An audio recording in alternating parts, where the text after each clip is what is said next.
Hello students, in this video we'll try to understand the notion of minimum and maximum functions. Now minimum and maximum functions will occur in three different types in calculus. So we are going to look at the first one. This is the easiest of the three and this only requires the elementary knowledge of the graphs. You'll really enjoy this session and you'll enjoy this part, particularly if you are well versed with the graphs. जो हम लोगों ने standard graphs याद करें, अगर वो graphs आपको याद हो तो ये बहुत मज़ेदार चीज़ है ना. तो लेट्स सी कि ये देखने में कैसे लगते हैं. तो इनका अगर हम अपीयरेंस वाइज देखें,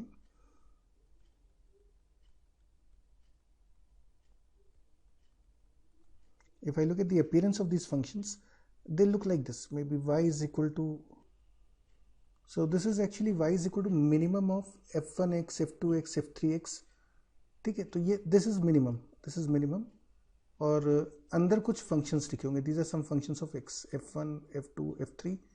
दे can be more than 3, they can be less than 3, लेकिन एटलीस्ट 2 होंगे, कम से कम 2, ज़्यादा से ज़्यादा कितने भी हो सकते हैं. Normally examiners do not give you more than 3 functions, generally they give you 2 और 3 ओनली. इसका दूसरा फॉर्म जो हम देख रहे थे, that was maximum of f1x, f2x, let's say f3x. ठीक है, this is called maximum function, this is called minimum function. तो ये देखने में तो कुछ इस टाइप से होंगे. So let's try to understand that how do we check the output of this functions. इन फंक्शंस का आउटपुट चेक करने का तरीका क्या होता है, जैसे एक न्यूमेरिकल एग्जांपल से देखते हैं. Suppose I take a function as y is equal to minimum of, let's say, x square and suppose x. तो अब इसका मतलब क्या हुआ ना, दिस ऑब्वियसली मीन्स मिनिमम. तो इसका मतलब होता है कि this function will generate, this function will give you the output as, it will give you the output which is the minimum value of the functions inside the brackets, है ना. तो brackets के अंदर बच्चों जो फंक्शन लिखे हैं उनमें सबसे छोटी वैल्यू जो होगी वो आउटपुट कंसिडर करेंगे. जैसे suppose if I put x equal to 2, in this case the value of y becomes minimum of 4 and 2. अब मिनिमम मतलब छोटी वैल्यू, और 4 और 2 में छोटी वैल्यू कौन सी है, it is 2. So this will be equal to 2. For example यदि हम लेते हैं suppose x equal to -3, so in that case you get y is equal to minimum of 9, -3. तो अब इन दोनों में मिनिमम मतलब सबसे छोटी वैल्यू कौन सी है, तो इन दोनों में सबसे छोटी value -3. So you get the answer is -3. For example suppose I take x is equal to, let's say 1/2. So in that case we get y is equal to minimum of 1/4, 1/2. अब इन दोनों में छोटी वैल्यू कौन सी है, 1/4. This is the smallest value. तो ये आपका मिनिमम वैल्यू हो गई.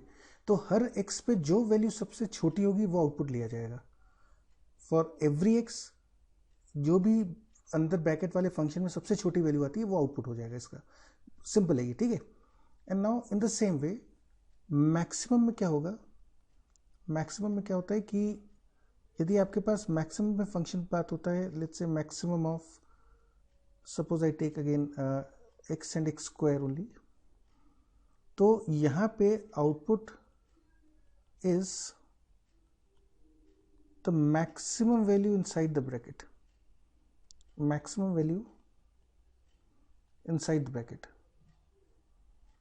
ब्रैकेट्स में से सबसे बड़ी वैल्यू कौन सी आती है, out of all the functions in the bracket which function gives you the greatest value, तो it is the maximum value inside the bracket.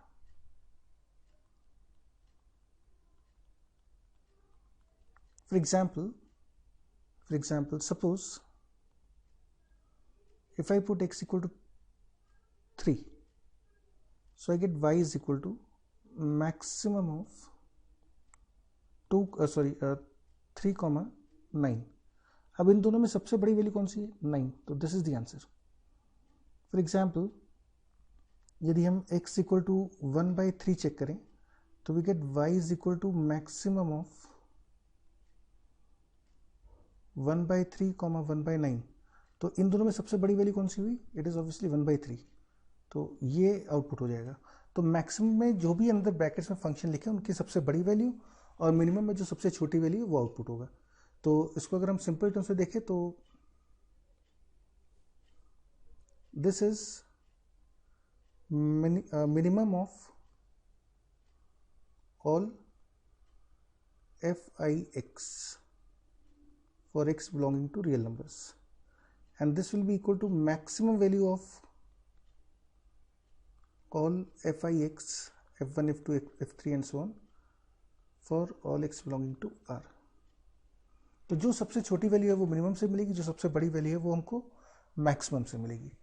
Alright, now the problem is कि इस तरह से हम डिस्क्रीटली एक एक करके वैल्यूज डालेंगे तो इट बिकम्स वेरी टफ, ये बहुत टफ हो जाएगा। तो इसको तेजी से सॉल्व करने का तरीका जो होता है वो है ग्राफ्स। तो generally these functions are generally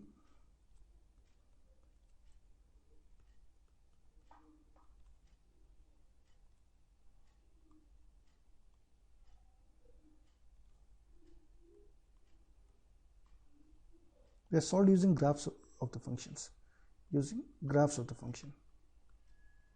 तो अब देखते हैं ग्राफ से इसको कैसे इंटरप्रेट करना है। ठीक है, तो I will take a numerical example again. Let's say suppose for example the question is you have to write the equivalent definition of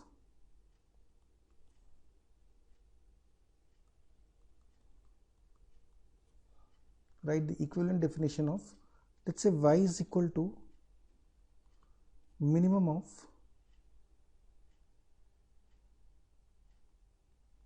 x square and x।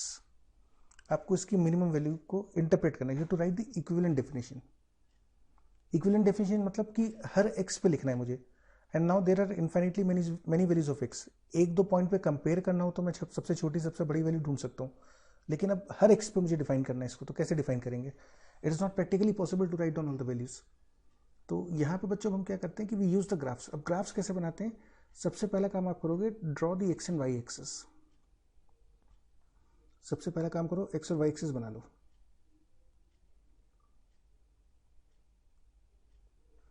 And on the same access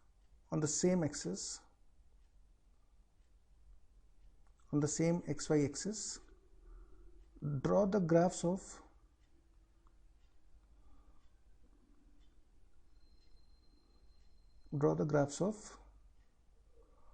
all functions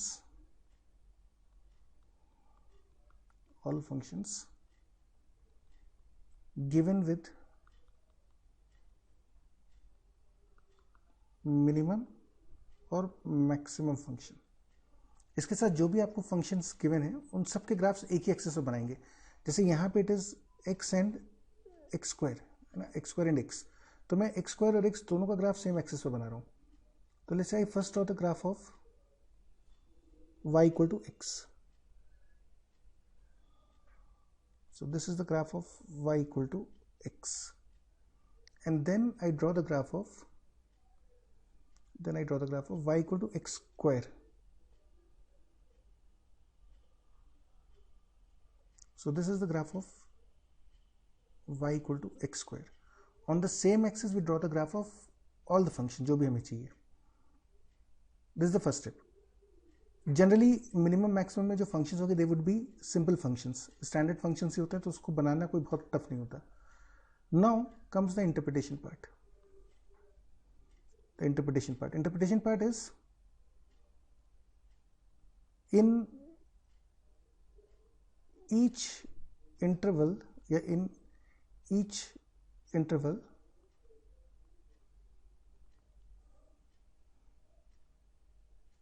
check that which graph which graph is below all others, क्योंकि हम minimum interpret कर रहे हैं ना, this is only for minimum, this for minimum. तो minimum में आप क्या करोगे कि आप इंटरवल्स में चेक करो कि यार सबसे नीचे कौन सा ग्राफ चल रहा है, क्योंकि जो ग्राफ सबसे नीचे होगा वो सबसे छोटा आउटपुट देगा। तो now if I interpret this, then I observe that in the interval -∞ to 0, in this interval आप देखोगे देयर आर 2 कर्व्स, एक ये है और एक ये है। इनमें सबसे नीचे कर्व कौन सा चल रहा है? y = x।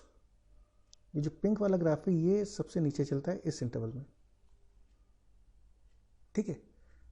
इसके बाद फिर what we find is there is a point of intersection of the 2 graphs. यहाँ पे दोनों ग्राफ्स इंटरसेक्ट करते हैं, और अगर हम इस पॉइंट को पता करें तो this is the point obtained by solving, this point is obtained by solving x is equal to x square। जब भी आप fx और gx के इंटरसेक्शन चेक करोगे, fx gx इंटरसेक्शन, तो for fx equal to gx the points of intersection are the roots of the above equation। इस equation के roots क्या होते हैं? जो दोनों ग्राफ्स के इंटरसेक्शन पॉइंट्स होते हैं। कौन से 2 ग्राफ्स के? Of above graphs y = fx and y = gx। So this is how we solve the equation graphically. यहाँ पे मुझे x और x स्क्वायर के इंटरसेक्शन पॉइंट चाहिए, तो मैंने क्या करा? We solve this equation, and when you solve this equation we get x is equal to 0 और x equal to 1। तो इसका मतलब ये दोनों ग्राफ 2 जगह इंटरसेक्ट करें, एक तो 0 पे और एक 1 पे। -∞ से 0 तक तो सबसे नीचे y = x चल रहा था। अब हम देखते हैं कि भाई 0 से 1 के बीच में क्या होता है। तो now will look at this particular interval, will look at 0 to 1। This point was 1।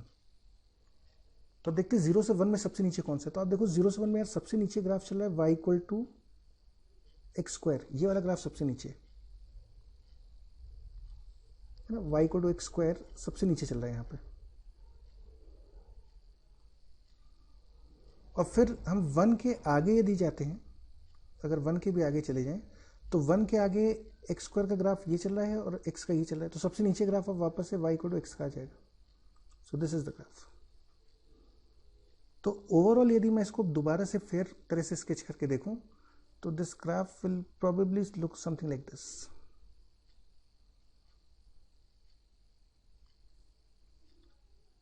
y = x square, then again y = x, this is 0, this value is 1 and this value is also 1। हालांकि there is no need of drawing this graph, इसको बनाने की जरूरत नहीं होती। Normally आप इसी graph से इंटरप्रेट कर सकते हो, ये जो पिंक वाला पोर्शन था इसी से इंटरप्रेट कर सकते हैं, लेकिन ये मैंने आपको सिर्फ समझाने के लिए बना दिया अलग से। Now coming down to the equivalent definition, the equivalent definition of this function now can be written as fx is equal to, now this is, ये ग्राफ है y = x, so we get y = x for x less than 0। फिर आपके पास ये वाला जो curve है, this was y = x squared, तो x square for x belonging to 0 to 1, and then ये वाला जो कर्व है, this is again y = x, so you get y = x for x greater than equal to 1। This is called the equivalent definition of the function। Now this is actually the function जो हमारे लिए ज़्यादा convenient है। जैसे for example यदि हमको f(3) चाहिए, तो f(3) will be choosing this particular value, so get f(3) is equal to 3। यदि मुझे let's say -½ चाहिए, तो माइनस हाफ आएगा इस वाले में, so this will be again equal to minus half. If I want, let's say, f of 1 by 2, then this is 1 by 4, right? So that's the advantage of equivalent definition. Also, what you can check from here is, from this graph, what you can check is that this particular function is non-differentiable at x equal to 0 and x equal to 1. And it is because of the obvious reasons. The graph is pointed at this, it has a sharp corner at x equal to 0 1. तो यहाँ पे non differentiable हो गया. ठीक है, एक और करके देखते हैं. Let's take another example.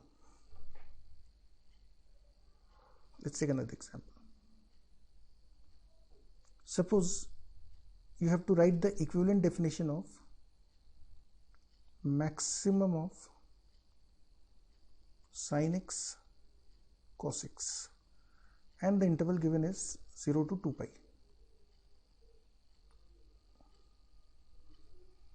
ठीक है, तो हमें इसकी इक्विवेलेंट डेफिनेशन लिखनी है. टू राइट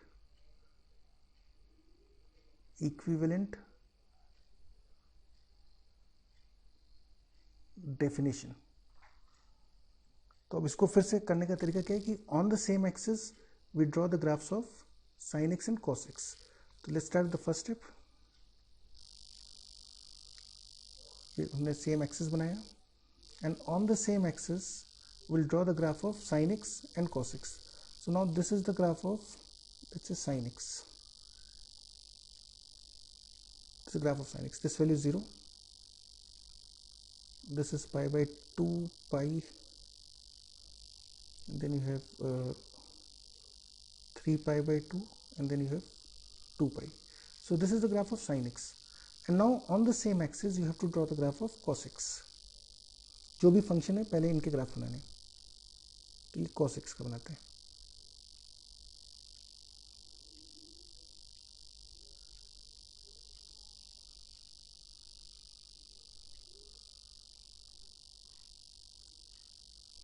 तो देखो ध्यान से, the graph of cos x will look like this in the green.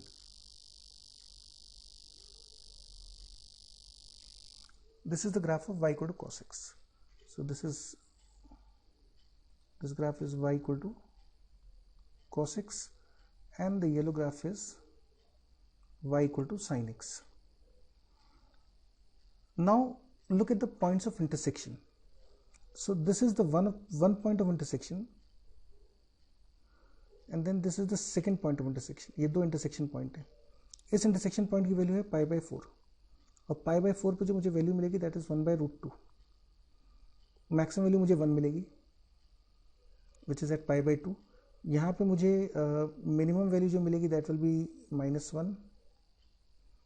This intersection point, ये जो दूसरा वाला वाइट इंटरसेक्शन पॉइंट है, this point is in the third quadrant, है ना. ये एक्चुअली पॉइंट कैसे पता चल रहा है मुझे? ये पता चल रहा है sine x equal to cos x. जब भी आपको इंटरसेक्शन पॉइंट चाहिए, solve the equation which gives you tan x equal to 1, and this gives you x is equal to pi by 4 और x is equal to 5 pi by 4.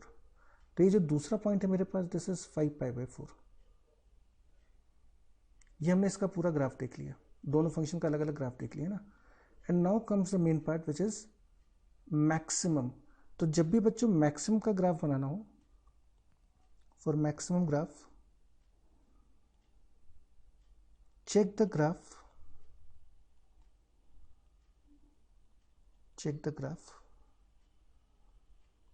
which is above all values, या which is above all the remaining graphs, which is above all the other graphs. क्योंकि maximum output वो देगा जो graph सबसे ऊपर चल रहा है. तो बस मुझे ये देखना है सबसे ऊपर अब ग्राफ कौन सा है. तो now let's start the process. मैं इसको थोड़ा सा जूम कर देता हूँ जिससे कि आप अच्छे से देख पाओ ग्राफ को, और फिर हम इसमें मैक्सिमम पार्ट को अंडरलाइन करेंगे ना. Will underline this part. तो I am highlighting the part with the pink colour. Maximum मतलब जो सबसे ऊपर चलेगा. तो देखते हैं, let's say we start in this region. 0 से पाई बाई 4 देखते हैं. तो 0 से पाई बाई 4 में एक ग्राफ, ग्रीन वाला ग्राफ ऊपर है. तो 0 से पाई बाई 4 तक ये वाला ग्राफ सबसे ऊपर है. तो we get like this, something like this. अच्छा, इसके बाद अब आप देखोगे π/4 से आगे येलो वाला ग्राफ ऊपर चल रहा है, और ये येलो वाला ग्राफ मेरे ख्याल से यहाँ तक ऊपर ही चलता रहेगा, ठीक है ना। तो अब की बार ये बन जाएगा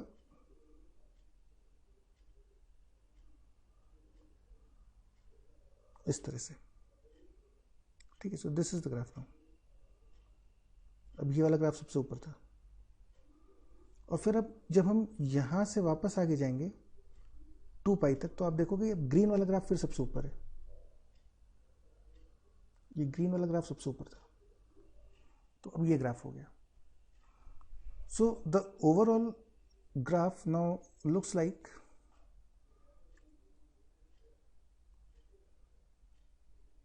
ये जो पिंक वाला ग्राफ बच्चों बना, this is the graph of maximum function, this is the maximum graph.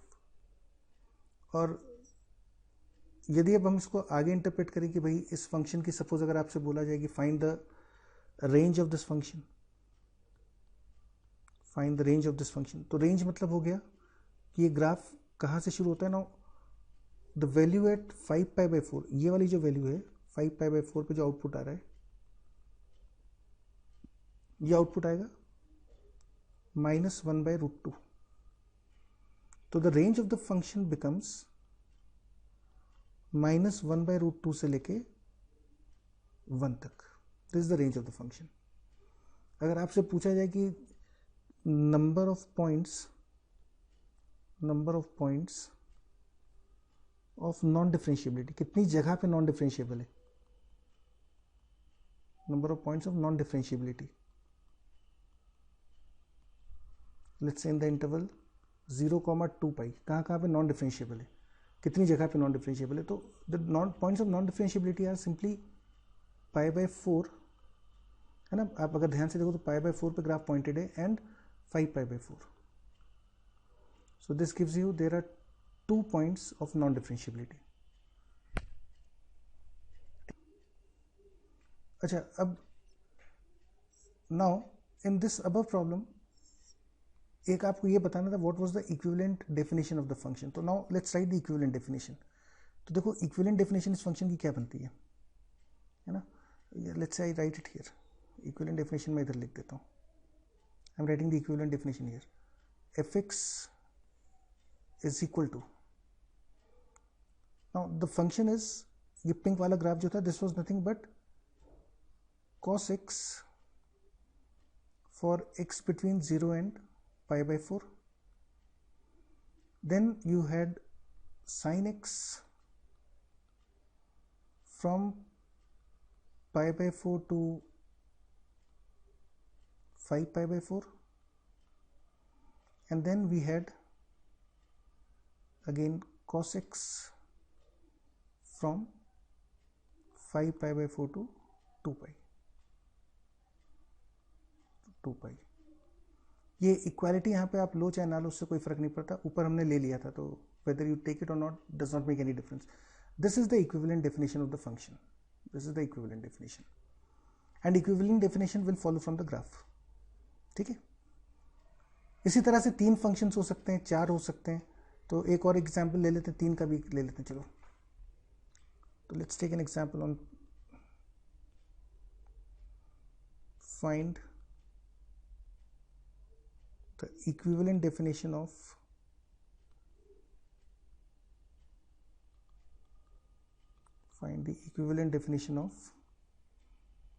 y is equal to minimum of, let's take some functions, x minus 3, 1 minus x and let's say 2। तो मुझे minimum का graph बनाना है ना। तो again we start with the coordinate axis, let's draw the coordinate axis. On the coordinate axis we draw, on the same axis we draw the 3 graphs। तो पहला graph तो आपका बनेगा y equal to x minus 3, so y equal to x minus 3 will, I'm using this yellow color, so this is a straight line, x equal to 3 पे y की value 0 और slope +1, तो maybe this looks like this, this is y equal to x minus 3, this value is 3, this is -3. मैंने बताया था always keep on marking the values along x and y axis. Now we take the next graph which was y is equal to 1 minus x. So y equal to 1 minus x. This is again a straight line. इसका slope negative होगा, ये decreasing line होगी. और अगर हम कुछ data points देखें तो x इक्वल टू 1 पे y की वैल्यू 0 और x इक्वल टू 0 पे y की वैल्यू 1. तो may be this will pass through, this point is 1, this point is 1. तो this straight line looks like this. ये लाइन कुछ ऐसी बनी होगी, है ना. यहाँ पे 1 हो गया, ये भी 1 हो गया. So this is the straight line y is equal to 1 minus x. And the third line is y equal to 2. So this is a straight line passing through 0, 2. So let's draw this line like this. This is the line y equal to 2. And now comes the interpretation part. Maximum मतलब जो graph सबसे ऊपर जाएगा, तो उसके लिए पहले मुझे इंटरवल्स ढूंढने होंगे. So I need to find these points. भाई ये पॉइंट कौन सा है? Let's call this point as A. Then there's another point, let's say this point is B, and suppose this point is C. तो what is the coordinate of A? A का coordinate क्या होगा ना? You have to find this value. ये point कितना है? तो ये point जो आता है, this is obtained for point A. For the point A, we need to solve the equations 2 is equal to 1 minus x, which gives you x is equal to -1, है ना. जब भी दो ग्राफ्स का इंटरसेक्शन चाहिए तो solve the two equation simultaneously. So I get this is -1. इसी तरह से यदि मुझे लेट्स से बी पॉइंट का कोऑर्डिनेट चाहिए, तो बी के लिए I have to solve 1 minus x, ये वाला line, and y equal to x minus 3. So now this implies x is equal to 2. तो ये वाला जो बच्चों पॉइंट आया हमारे पास, ये पॉइंट आता है 2. और एक और इंटरसेक्शन पॉइंट चाहिए मुझे C, यानी I am interested in this particular point. तो C के लिए हमको क्या क्या सॉल्व करना पड़ेगा? For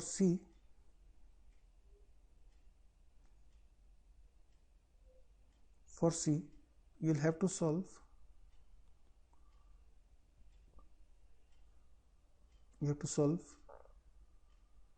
x minus 3 equals to 2, है ना. this intersection of x minus 3 and 2.